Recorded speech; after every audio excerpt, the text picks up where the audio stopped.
नमस्कार। Financial explorer news में आपका स्वागत है। मैं हूं संजय पुरी। जैसे कि हम देख रहे हैं कि पिछले कुछ सालों से जो ब्लड कैंसर की जो केसेस हैं वो काफ़ी बढ़ रहे हैं और काफ़ी सारे जो बच्चे हैं वो भी अब ब्लड कैंसर का शिकार हो रहे हैं। तो आखिर ये ब्लड कैंसर है क्या? इसके क्या लक्षण होते हैं और इसकी कौन-कौन सी जो ट्रीटमेंट्स हैं वो अभी अवेलेबल हैं? इसी विषय पे बात करने के लिए आज हमारे साथ हैं डॉक्टर सत्य प्रकाश जाधव जी, जो कि डायरेक्टर हैं bone marrow transplant Medanta Gurgaon में। डॉक्टर साहब, फाइनेंशियल एक्सप्लोरर न्यूज़ में आपका स्वागत है। नमस्कार, बहुत बहुत धन्यवाद मेरे से बातचीत करने के लिए। और जैसा आपने एक बड़ा इम्पोर्टेंट सवाल पूछा कि कैंसर बढ़ रहा है सोसाइटी में और खासकर ब्लड कैंसर, और ये बच्चों में भी बढ़ रहा है। तो इसके कारण क्या है, क्यों ऐसा हो रहा है? अ, जिस भी कंट्री में प्रोग्रेस हुई है, इंडस्ट्रियलाइजेशन हुई है, उसमें कैंसर बढ़ा है। जैसे इंग्लैंड 1920s में इंडस्ट्रियलाइज हो गया था, तो वहाँ कैंसर 1920 में ही बढ़ना शुरू हो गया था। जापान 1950-60s में डेवलप हुआ, वहाँ कैंसर बढ़ा। चाइना 90s में डेवलप, वहाँ कैंसर बढ़ा। और इंडिया अब is following next. India is going to become a developed country by 2040 और 2050 तक। तो हमारे यहाँ भी कैंसर बढ़ने लग गया, और मेन रीजन है केमिकल एक्सपोजर।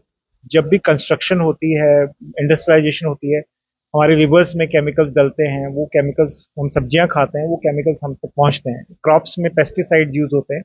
तो ये सब पोटेंशियल कारण हो सकते हैं केमिकल एक्सपोजर। जितना ज्यादा केमिकल हमारे अंदर जाएगा, उससे कैंसर होगा। कौन से केमिकल से होता है ये अभी तक हमें नहीं पता। अगर पता हो तो हम उसको बैन कर सकते हैं। दूसरी चीज है कुछ वायरसेस जो हमारे अंदर जाते हैं, और वो भी कुछ ऐसे चेंजेस ला सकते हैं जिससे कि सेल्स बॉडी के कंट्रोल से आउट ऑफ कंट्रोल हो जाएं और वो बढ़ने लगें, कैंसर में तब्दील हो सकते हैं। जैसे कि एप्स्टीन बार वायरस या ह्यूमन पैपिलोमा वायरस। इस तरह के कई वायरसेस होते हैं जो कि कैंसर कर सकते हैं। HIV जिनको होता है उनको भी कैंसर हो सकता है। कुछ बच्चे genetically they are born with abnormal immune system, उनका इम्यून सिस्टम ठीक नहीं है, तो वो कैंसर को मार नहीं पाते। हम सब में रोज कैंसर शुरू होता है और हम रोज उसको खत्म कर देते हैं, क्योंकि हमारे पास एक ताकत है, हमारा एक इम्यून सिस्टम है जो उस कैंसर को खत्म कर देता है। तो जिन लोगों में इम्यून सिस्टम कुछ गड़बड़ है, वो कैंसर को नहीं मार पाता, या कैंसर इतना स्मार्ट है कि आपके इम्यून सिस्टम को डिसेबल कर देता है, तो उनको कैंसर हो जाता है। तो कुछ पाया गया है, जैसे यूके में एक स्टडी हुई थी प्रोफेसर मेल ग्रीव्स में। उन्होंने देखा कि जो बी सेल ल्यूकीमिया के पेशेंट्स हैं, अगर वो बचपन में डे केयर में गए हैं और उनको काफी इन्फेक्शंस हुए हैं, तो उनको बाद में कैंसर कम हुआ। तो मतलब उनका इम्यून सिस्टम इतना स्मार्ट हो गया इतनी कम एज में, और वो कैंसर से भी बच गए। और जो बच्चे शुरू में 3 4 5 साल में दूसरे बच्चों से नहीं मिले, उनको इन्फेक्शन नहीं हुआ, डे केयर नहीं गए, घर में ही रहे, उनको थोड़ा कैंसर होने का चांस ज्यादा है। तो ऐसा उनकी स्टडी में आया। तो इससे पता चलता है कि जितनी जल्दी हमारा इम्यून सिस्टम मैच्योर हो जाए और हम इन्फेक्शंस को हैंडल करना सीख जाएं, हम कैंसर को भी हैंडल करना सीख सकते हैं। तो इस तरीके की बहुत सारी चीजें हैं। बहुत से लोग बिलीव करते हैं कि जो हाई टेंशन वायर्स होती है, जिसमें वोल्टेज ज्यादा है, वो आपके घर के पास से जा रही हैं, तो शायद कैंसर होना बढ़ सकता है। पर उसमें स्टडीज प्लस और माइनस दोनों तरफ है। कुछ कहती हैं कि हाँ, कैंसर का रिस्क बढ़ सकता है, कुछ कहती नहीं बढ़ सकता है। मोबाइल में से जो इलेक्ट्रोमैग्नेटिक करंट निकलता है, वेव्स निकलती हैं, उससे भी लोगों को सस्पिशन है कि कहीं बढ़ तो नहीं जाएगा। पर अभी तक सेफ्टी डेटा है कि ऐसा कुछ नहीं होता है। तो ये तो बात रही कि कैंसर कैसे होता है। ट्विन्स अगर हैं तो भी कैंसर होने का रिस्क ज्यादा। अगर एक ट्विन को कैंसर हुआ तो अगले 5 साल में दूसरे ट्विन को भी मॉनिटर करना चाहिए, उसको भी कैंसर हो सकता है। सर्टेन जेनेटिक डिसऑर्डर्स, अगर आपको डाउन सिंड्रोम बीमारी है तो आपको कैंसर होने का चांस 12 से 13 गुना ज्यादा है नॉर्मल लोगों से। तो ये सब कारण हो सकते हैं। अब बात आती है कि लक्षण, कैसे ब्लड कैंसर डायग्नोज होता है। तो बच्चे का ब्लड बनना कम हो जाता है, बच्चा सफेद दिखने लगता है, थकान महसूस करता है, सर में दर्द होने लगता है, तो ब्लड कम हो जाना। दूसरा है कि बच्चे के प्लेटलेट्स कम हो जाते हैं, जिससे नीले निशान या लाल निशान आने लगते हैं, ब्रूजिंग होने लगती है या नक्सरी फूटने लगती है, लैट्रिन पेशाब कहीं से भी ब्लड आ सकता है। तो ऐसा होने में भी कैंसर हो सकता है।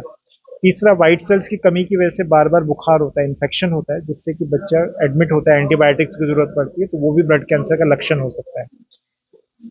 लिम्फोमा बीमारी जो बच्चों में होती है, उसमें गर्दन में गांठें हो जाती है, या चेस्ट में गांठ हो जाती है, पेट में गांठ हो जाती है, तो वो भी एक ब्लड कैंसर या ब्लड जैसी कैंसर वाली बीमारी है, लिम्फोमा।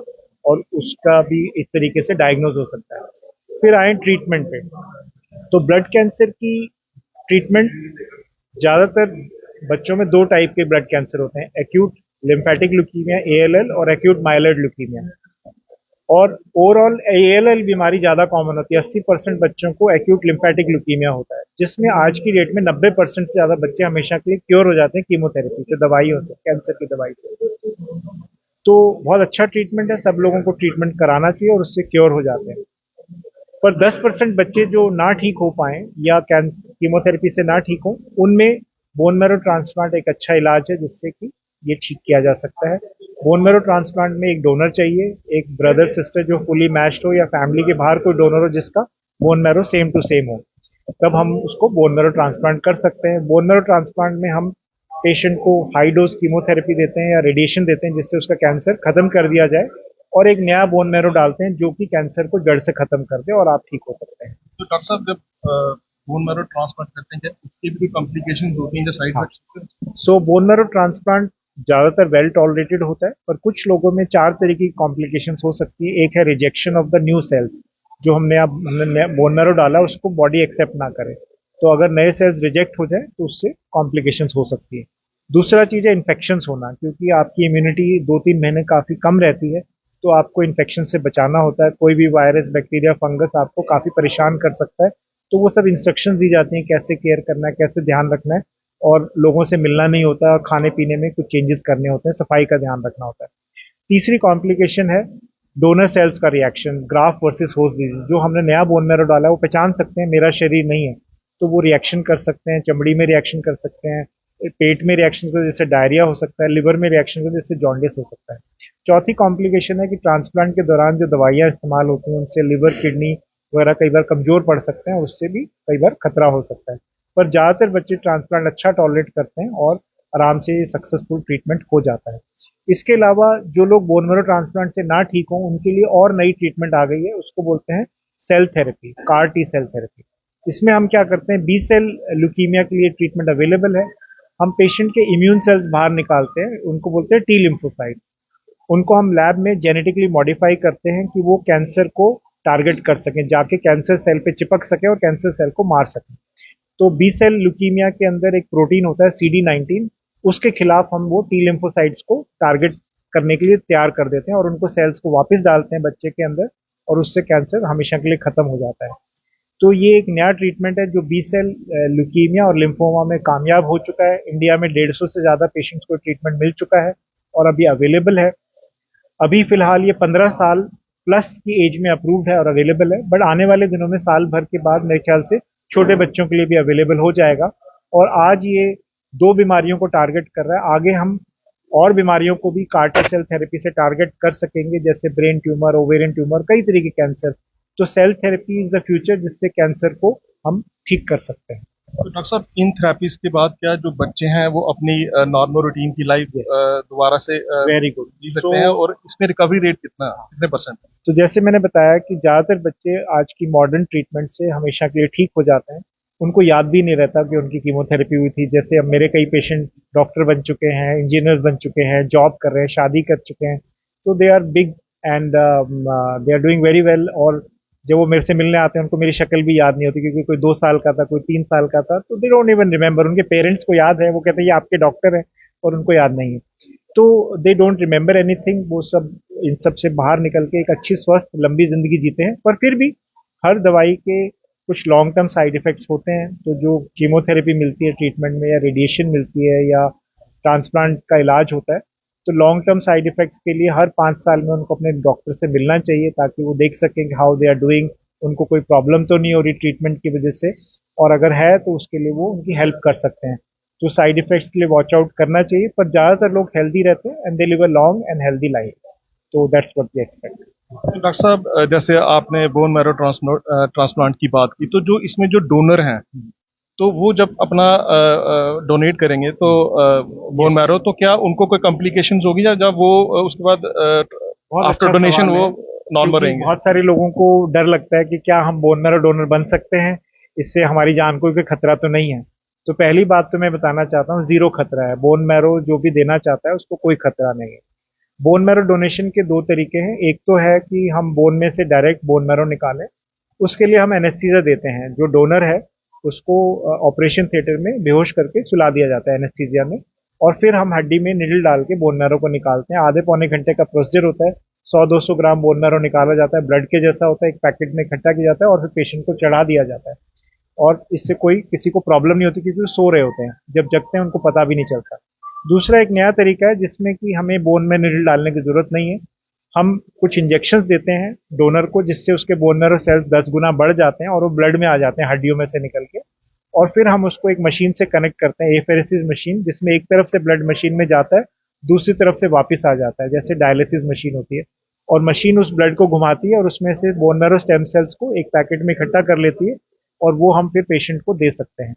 इसमें भी 100-200 ग्राम के करीब निकाला जाता है, वो 2 दिन में बन जाता है, कोई कमजोरी नहीं आती है और आप 3 घंटे बाद फ्री हो जाते हो। 3 घंटे में एक बेड पे लेटना होता है, मशीन अपना काम करती रहती है, आप टीवी देख सकते हो, साथ में कोई साथ में गप मारने के लिए बैठ सकता है।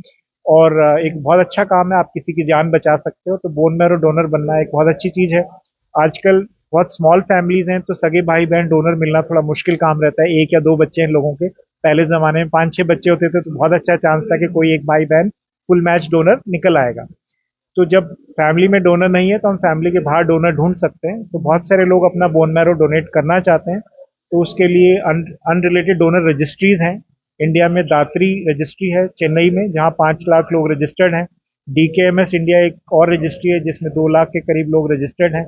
और world over Germany, US, Europe वगैरह में मिला के 5 मिलियन से ज्यादा लोग अपना बोन मैरो डोनेट करना चाहते हैं। इन सब ने अपना टेस्ट करा रखा है, बोन मैरो टाइपिंग करा रखी है, जिसको एचएलए टाइपिंग बोलते हैं। और वो रिजल्ट्स ऑलरेडी एक सॉफ्टवेयर में स्टोर्ड हैं। तो हम पेशेंट की एचएलए टाइपिंग कराते हैं, बोन मैरो टाइपिंग कराते हैं और उस रिपोर्ट को अपलोड करते हैं in the software. And with in 1 और 2 आवर्स हमारे पास रिजल्ट्स आ जाते हैं कि दुनिया में आपसे मैचिंग कोई बोन मैरो डोनर है कि नहीं है। अगर मिलता है तो उसके हम फर्दर टेस्ट करते हैं कि वो फिट है नहीं है, उसकी availability. And once he says yes I will donate, तो अब हम एक डेट फिक्स करते हैं। उस डेट को जहां भी है, अगर वो अमेरिका में है तो वहां एडमिट होगा, जर्मनी में है तो वहां एडमिट होगा, चेन्नई में है तो वहां एडमिट होगा। और पेशेंट जहां मर्जी हो वो अपना बोन मैरो डोनेट करेगा इसी तरीके से 2-3 घंटे के अंदर। और वो बोन मैरो फ्रेश एक एरोप्लेन के थ्रू उस हमारे शहर में पहुंचेगा। जैसे दिल्ली में अगर होना है, गुड़गांव में, तो वो फ्लाइट में आएगा और एक इंसान उसको लेके आएगा और वो हम बच्चे को उसी वक्त चढ़ा देंगे और उससे उसकी जान बच सकती है। 5 साल तक डोनर पेशेंट से नहीं मिल सकता, अलाउड नहीं है। 5 साल के बाद दोनों को मिलवाया जा सकता है और वो एक दूसरे के फ्रेंड्स बन सकते हैं और जान सकते हैं और खुशी महसूस होती है। कई बार डोनर्स फील वेरी प्राउड कि उन्होंने उनका बोन मैरो किसी के अंदर काम कर रहा है और वो ठीक हो गया, तो उन्हें बहुत खुशी मिलती है। खासकर अगर कोई छोटा बच्चा बोन मैरो डोनेशन से ठीक हो जाता है तो उसको बहुत खुशी मिलती है जिसने बोन मैरो डोनेशन किया। तो एक बहुत अच्छा कॉज है। एक और जो नई चीज है इस फील्ड में वो ये है कि माँ बाप हमेशा 50% मैच होते हैं, क्योंकि 50% जीन्स मदर से आते हैं, 50% फादर से आते हैं। तो इसलिए बोन मैरो भी माँ बाप का हमेशा 50% मैचिंग होता है। तो आज की डेट में हाफ मैच ट्रांसप्लांट भी सक्सेसफुल हैं। तो जिनको फुल मैच डोनर नहीं मिलता उनमें हम मदर या फादर से बोन मैरो ट्रांसप्लांट कर सकते हैं और वो भी हाईली सक्सेसफुल है। और इसलिए आज की डेट में कोई भी पेशेंट ये ना दुखी हो कि मेरे लिए डोनर नहीं है और मेरा ट्रांसप्लांट नहीं हो सकता। ट्रांसप्लांट जरूर अवेलेबल और बिल्कुल हो सकता है। Thank you. डॉक्टर साहब, जो बोन मैरो ट्रांसप्लांट है, इससे क्या कोई और बीमारियां भी ठीक हो सकती हैं? हाँ, सो ब्लड कैंसर के अलावा थैलेसीमिया इंडिया में एक बहुत बड़ी प्रॉब्लम है। इनफैक्ट एक गोल है गवर्नमेंट का, सारे डॉक्टर्स का और कम्युनिटी का। India is known as thalassemia capital of the world. यहाँ लाखों पेशेंट हैं जो हर महीने खून चढ़ाते हैं टू सर्वाइव। हमें इंडिया को थैलेसीमिया फ्री बनाना है, वो हमारा एक ड्रीम है कि थैलेसीमिया फ्री कंट्री। जैसे साइप्रस ये ऑलरेडी कर चुका है। वहाँ प्रिवेंशन, लोगों को अवेयर कराना है कि अगर आप थैलेसीमिया कैरियर हो, आपके अंदर थैलेसीमिया का डिफेक्ट मौजूद है और 2 थैलेसीमिया कैरियर शादी करते हैं तो उनके बच्चे को थैलेसीमिया मेजर बीमारी हो सकती है। तो आप शादी से पहले अपने पार्टनर का टेस्ट करा सकते हैं। इवन शादी के बाद भी बच्चा करने से पहले आप टेस्ट करा सकते हैं। अगर आपका पार्टनर भी थैलेसीमिया माइनर है तो 3rd मंथ ऑफ प्रेगनेंसी में हम बच्चे को माँ के पेट में ही टेस्ट कर सकते हैं कि उसको थैलेसीमिया मेजर बीमारी है या नहीं है। अगर है तो उसको अबॉर्ट किया जा सकता है, तो जिससे हम एक थैलेसीमिया मेजर बच्चे को पैदा होने से रोक सकते हैं। अब ये तो है प्रिवेंशन। दूसरा, तो इसके लिए हमें कॉलेजेस में, स्कूल्स में जो यंग बच्चे हैं उनका टेस्ट कराना चाहिए कि उनको थैलेसीमिया माइनर है या नहीं है। करीब 5% पॉपुलेशन नॉर्थ इंडिया में थैलेसीमिया कैरियर है, खासकर पंजाबी, सिंधीज, मारवाड़ीज, इन कम्युनिटीज में थैलेसीमिया माइनर काफी है कैरियर रेट। तो इनको हमें टारगेट करना चाहिए और अवेयर करना चाहिए, अपना टेस्ट कराएं। दूसरा पार्ट आता है जिनको थैलेसीमिया है, तो उनमें बोन मैरो ट्रांसप्लांट एक परमानेंट इलाज है। और जो ऑफर करना चाहिए जिससे ठीक हो सकते हैं। और गवर्नमेंट की तरफ से एक पहल की गई है थैलेसीमिया बाल स्वास्थ्य योजना, जिसमें कोल इंडिया 10 लाख रुपए तक की हेल्प देती है बोन मैरो ट्रांसप्लांट के लिए थैलेसीमिया पेशेंट्स के 10 साल की उम्र तक के बच्चों के लिए। तो मैं समझता हूँ ये स्कीम अब मेदांता में अवेलेबल है। कोल इंडिया और मेदांता का टाई अप हो चुका है और अवेलेबल है। तो जो भी बच्चे 10 साल से कम उम्र के हैं, थैलेसीमिया से ग्रसित हैं, उन्हें ट्रांसप्लांट की जरूरत है, वो मेदांता हॉस्पिटल आ सकते हैं और कोल इंडिया स्कीम का बेनिफिट ले सकते हैं और परमानेंटली ठीक हो सकते हैं। इसके अलावा एक बीमारी होती है बोन मैरो फेलियर, जिसमें आपका ब्लड बनना बंद हो जाता है। उसमें भी एक नया बोन मैरो चाहिए। जैसे गाड़ी का इंजन अगर खराब हो गया तो एक नया इंजन चाहिए, ब्रांड न्यू सेम मेक का, और आप ठीक वो गाड़ी नहीं हो सकती है। तो ऐसे अगर बोन मैरो खराब हो गया तो full match donor similar make का डोनर अगर है हमारे पास तो हम नया बोन मैरो डालें, आप रिकवर कर जाएंगे। तो इसमें भी कोल इंडिया के थ्रू स्कीम में 10 लाख रुपए तक की हेल्प अवेलेबल है 18 साल तक की उम्र के बच्चे जिनको बोन मैरो फेलियर है, ए प्लास्टिक एनीमिया की बीमारी है। और बीमारियां हैं सिकल सेल डिजीज, इम्यूनिटी की प्रॉब्लम्स और कुछ जेनेटिक रेयर जेनेटिक डिसऑर्डर्स, इन सब में भी ये इलाज कामयाब है। तो बोन मैरो ट्रांसप्लांट एक अच्छा इलाज है और ये इंडिया में अब अवेलेबल है। अवेयरनेस बढ़ाने की जरूरत है और गवर्नमेंट की भी काफ़ी हेल्प है। तो ये एक बहुत अच्छी चीज़ है। Thank you. Thank you doctor साहब। तो ये थे डॉक्टर सत्य प्रकाश यादव जी, जिनसे हमने ब्लड कैंसर और बोन मैरो ट्रांसप्लांट के बारे में महत्वपूर्ण जानकारी ली। हम ये आशा करते हैं कि हमारे दर्शकों को इससे काफ़ी जानकारी मिली होगी। देश और दुनिया की खबरों के लिए यूं ही बने रहें फाइनेंशियल एक्सप्लोरर न्यूज़ के साथ। नमस्कार।